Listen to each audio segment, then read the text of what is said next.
Unjha public school સિંહમાં આપનું સ્વાગત છે। આજે આપણે ધોરણ 12 સાયન્સનો પહેલું ચેપ્ટર વિદ્યુત ભાર અને ક્ષેત્રો વિશેનો અભ્યાસ કરીશું। આપણને ખબર છે જ્યારે ફુગ્ગો અથવા કાંસકાને જ્યારે માથામાં આપણે રબ કરીએ છીએ ત્યાર પછી જેની કાગળના ટુકડા સાથે આપણે સંપર્કમાં લાવવામાં આવે તો કાગળના ટુકડા એ કાંસકા સાથે આકર્ષાય છે। તેવી જ રીતે એ કાગળના ટુકડા ફુગ્ગા સાથે આકર્ષાય છે। પરંતુ જો આપણે આ કાંસકાની જગ્યાએ ધાતુની ચમચીને વાળમાં રબ કરવામાં આવે ત્યાર પછી જો તેને કાગળના ટુકડા સાથે લાવવામાં આવે તો આ કાગળના ટુકડા આ ધાતુની ચમચી સાથે આકર્ષાતા નથી। એવું કેમ થતું હશે? કોઈ બીજું એક્ઝામ્પલ લઈએ કે જ્યારે ઊનના ટુકડા સાથે કોઈ એક ધાતુના સળિયાને રબ કરાવવામાં આવે છે તો એ દરમિયાન ધાતુનો સળિયો વિદ્યુત ભારિત થતો નથી। પરંતુ જો આ ધાતુના સળિયાની જગ્યાએ કોઈ લાકડાના કે રબરના હેન્ડલવાળા જો ધાતુના સળિયાનો યુઝ કરવામાં આવે તો તે દરમિયાન આ ધાતુનો સળિયો વિદ્યુત ભારિત થાય છે। કોઈ બીજું એક્ઝામ્પલ લઈએ કે જ્યારે એક ધાતુના તારના એક છેડે પીચબોલ અથવા તો બરુની ગોળીને લટકાવવામાં આવે છે અને તેના બીજા છેડે કોઈ એક ધાતુનો વિદ્યુત ભારિત પ્લાસ્ટિકનો સળિયો જો એને સંપર્કમાં લાવવામાં આવે તો એ દરમિયાન આ પીચબોલ વિદ્યુત ભારિત થાય છે। પરંતુ જો આ ધાતુના તારની જગ્યાએ રબર બેન્ડનો યુઝ કરવામાં આવે અને તેના એક છેડે બરુની ગોળી અને બીજા છેડે પ્લાસ્ટિકનો સળિયો જો એના સંપર્કમાં લાવવામાં આવે છે તો એ દરમિયાન આ બરુની ગોળીમાં વિદ્યુત ભાર ભારિત થતું નથી। તો આ બધું કોના કારણે પોસિબલ છે? તો આ બધું થવાની પાછળનું મુખ્ય કારણ છે વાહકતા। વાહકતાના આધારે પદાર્થના 3 પ્રકાર પડે છે। નંબર 1 વાહક, નંબર 2 અવાહક અને નંબર 3 અર્ધવાહક। વાહક કોને કહેવાય? તો જે પદાર્થમાંથી વિદ્યુતનું વહન સરળતાથી થતું હોય તે પદાર્થને વાહક પદાર્થ કહે છે। જે પદાર્થમાંથી વિદ્યુતનું વહન સરળતાથી થતું હોય તો તે પદાર્થને વાહક પદાર્થ કહે છે। આ વિદ્યુતનું વહન થવા માટે એક જવાબદાર પરિબળ છે મુક્ત ઇલેક્ટ્રોન્સ। તો વાહક પદાર્થમાં આ મુક્ત ઇલેક્ટ્રોન્સ આવેલા હોય છે। એના એક એક્ઝામ્પલ તરીકે આપણે લઈએ માણસ, પૃથ્વી, ધાતુઓ વગેરે વિદ્યુતના સુવાહક છે। જ્યારે અવાહક કે જેમાંથી વિદ્યુતનું વહન સરળતાથી થતું નથી એની પાછળનું રીઝન એ છે કે વાહક પણ છે મુક્ત ઇલેક્ટ્રોન્સ આવેલા હોય છે ત્યારે અવાહકમાં મુક્ત ઇલેક્ટ્રોન્સ આવેલા નથી। એના એક્ઝામ્પલ તરીકે જોઈએ તો પ્લાસ્ટિક, લાકડું, અધાતુઓ વગેરે। અર્ધવાહક, અર્ધવાહક કોને કહેવાય? કે જે પદાર્થની વાહકતા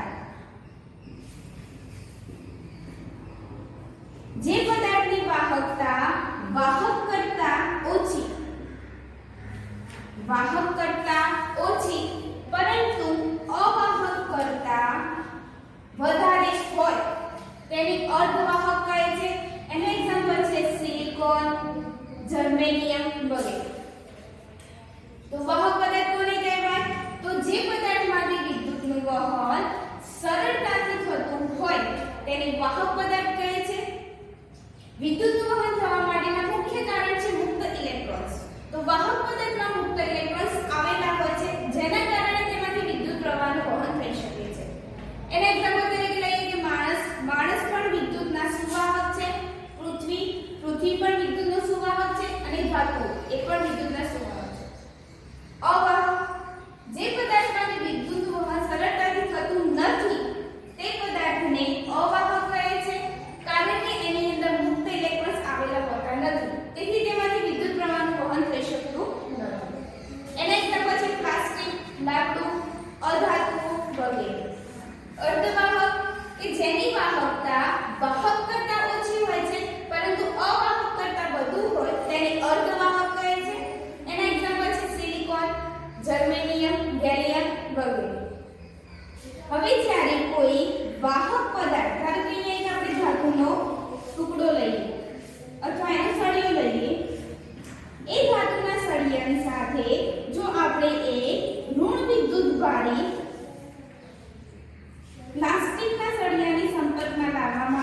જ્યારે વાહક પદાર્થની સાથે કોઈ વિદ્યુતભારિત પદાર્થને સંપર્કમાં લાવવામાં આવે છે ત્યારે એ વિદ્યુતભારિત પદાર્થમાંનો વિદ્યુતભાર ધાતુની સપાટી ઉપર વિતરિત થઈ જાય છે.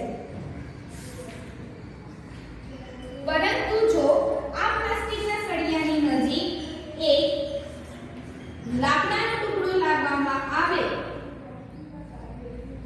આ લાકડાનો ટુકડો એ વિદ્યુતનો અવાહક છે, તો લાકડાનો ટુકડો લાવવામાં આવે તો આ વિદ્યુતભારી આ પ્લાસ્ટિકના ટુકડા ઉપર વિતરિત થતા નથી. આમ જ્યારે કોઈ વાહકની સાથે કોઈ વિદ્યુતભારી પદાર્થ લાવવામાં આવે છે તો આ વાહકની સમગ્ર સપાટી ઉપર વિદ્યુતભાર જમા થઈ જાય છે. પરંતુ જો આપણે અવાહક પદાર્થના સંપર્કમાં લાવવામાં આવે તો અવાહક પદાર્થ ઉપર વિદ્યુતભાર વિતરિત થતો નથી. તેના જ કારણે અહીંયા ફુગ્ગો છે, કાચકો છે એ વિદ્યુતના અવાહક છે, કારણ કે પ્લાસ્ટિક છે. તેથી તેને જો તમે માથાના પુરાવાળમાં રબ કરો છો તો એ અવાહક હોવાના કારણે એની ઉપર વિદ્યુતભાર જે જમા થાય છે, તેથી તે કાગળના ટુકડાને પોતાની તરફ આકર્ષાશે. પરંતુ એની જગ્યાએ આપણે ધાતુની ચમચીનો યુઝ કરીએ છીએ તો ધાતુની ચમચી એ વિદ્યુતના સુવાહક છે અને એ ધાતુની ચમચીની આપણે પણ અડેલા હોઈએ છીએ તો આપણે પણ વિદ્યુતના સુવાહક છીએ, જેના કારણે ધાતુની ચમચીમાંથી વિદ્યુતભાર જે જમા થાય છે એ આપણી બોડીમાં આવી જાય છે. તેથી તે ચાર્જ થતો નથી, તેથી તે કાગળના ટુકડા સાથે એને આકર્ષતા નથી. તેવી રીતે અહીંયા પણ જુઓ કે અહીંયા ધાતુનો સળિયો છે, ધાતુના સળિયાને ઊનના ટુકડા સાથે આપણે ઘર્ષણ કરાવીએ છીએ તો ધાતુનો સળિયો વિદ્યુતભારિત થાય છે. પરંતુ એ ધાતુના સળિયાના સંપર્કમાં આપણો હાથ છે, આપણે પણ વિદ્યુતના સુવાહક છે, તેથી અહીંયા જે પણ વિદ્યુતભાર જમા થશે એ આપણી બોડીમાં આવી જશે, તેથી આ વિદ્યુતભારિત રહેશે નહીં. પરંતુ જો એની જગ્યાએ આપણે લાકડાના હેન્ડલવાળા ધાતુના સળિયાનો જો યુઝ કર્યો હોય તો આ ધાતુનો સળિયો કંઈક વિદ્યુતભારિત થશે. પરંતુ અહીંયા લાકડાનું હેન્ડલ હોવાના કારણે એ વિદ્યુતનું અવાહક છે, તેથી આ વિદ્યુતભારો અહીંયા આવશે નહીં અને અહીંયાથી આપણી બોડીમાં પણ આવશે નહીં, તેથી આ ધાતુનો સળિયો વિદ્યુતભારિત થશે. તેવી જ રીતે અહીંયા જુઓ કે જ્યારે અહીંયા ધાતુના તારની સાથે ઋણ વિદ્યુતભારી પ્લાસ્ટિકનો સળિયો લાવવામાં આવે છે આ ધાતુનો સળિયો વિદ્યુતના વાહક છે, તેથી પ્લાસ્ટિકના સળિયામાંથી જે ઋણ વિદ્યુતભાર છે એ ઋણ વિદ્યુતભાર ધાતુના સળિયા મારફતે પીઠની ગોળી સુધી પહોંચી જાય છે, તેથી પીઠ બોલ એ ઋણ વિદ્યુતભારી બને છે. જ્યારે અહીંયા ધાતુના ટુકડાની જગ્યાએ જો રબર બેન્ડનો આપણે યુઝ કરીએ એ વિદ્યુતના અવાહક છે, તો અવાહક હોવાના કારણે પ્લાસ્ટિકના સળિયામાં જે પણ ઋણ વિદ્યુતભારી છે એ ઋણ વિદ્યુતભારે અહીંયાથી આગળ જશે નહીં, તેથી બરુની ગોળીમાં પણ એ વિદ્યુતભાર પહોંચશે નહીં, તેથી બરુની ગોળી વિદ્યુતભાર થઈ જાય છે. હવે જ્યારે કોઈ એક વિદ્યુતભારિત સળિયાને વાહક તાર દ્વારા પૃથ્વીના સંપર્કમાં લાવવામાં આવે છે ત્યારે આ વિદ્યુતભારિત સળિયામાંથી આ જે વિદ્યુતભારો છે એ ક્ષણિક માટે વિદ્યુત પ્રવાહ રચે છે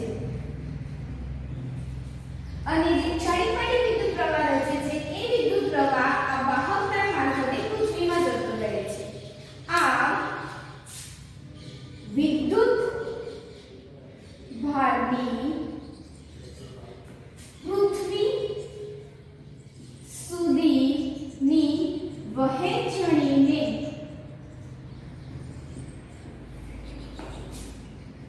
અર્થિંગ અથવા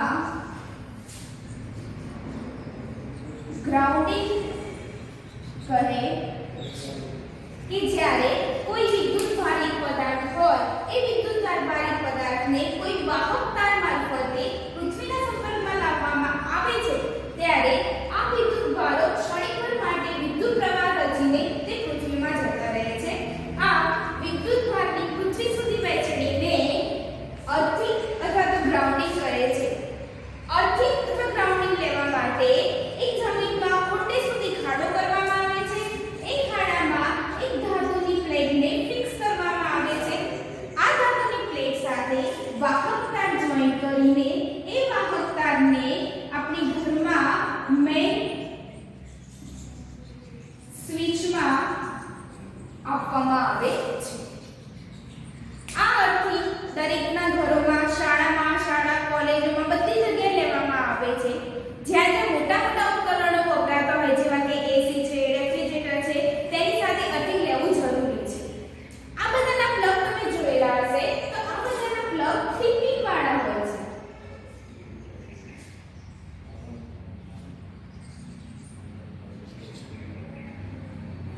એમાંથી રાઈટ સાઈડના પિનને જીવંત તાર, લેફ્ટ સાઈડ વાળા પિનને તટસ્થ તાર અને ઉપરવાળા પિનને અર્થિંગ તાર કહે છે. અહીં નીચે રહેલા બે પિનના એ પાવર સ્ટેશનમાંથી વિદ્યુત પ્રવાહ લાવવાનું કામ કરે છે.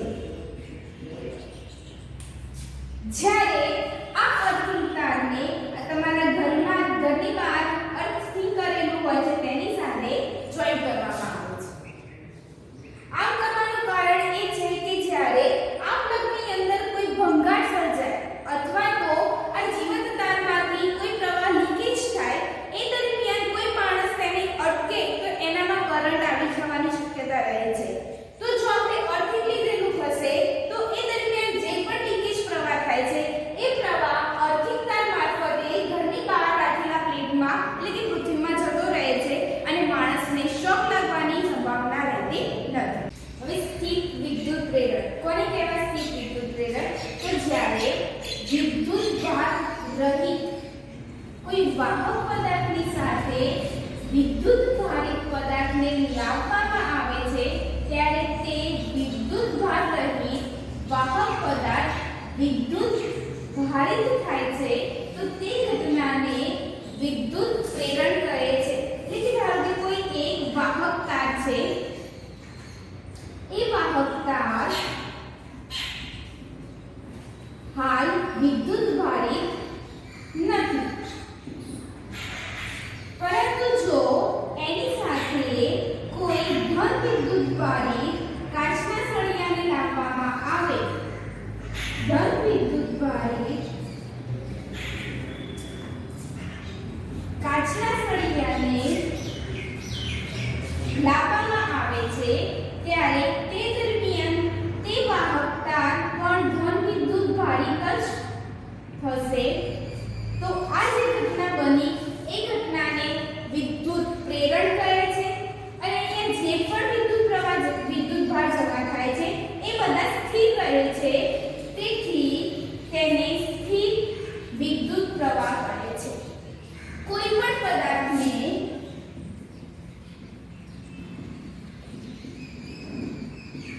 ચાર્જ કરવો હોય અથવા તો તેને વિદ્યુત ભારિત કરવો હોય તો તેના માટે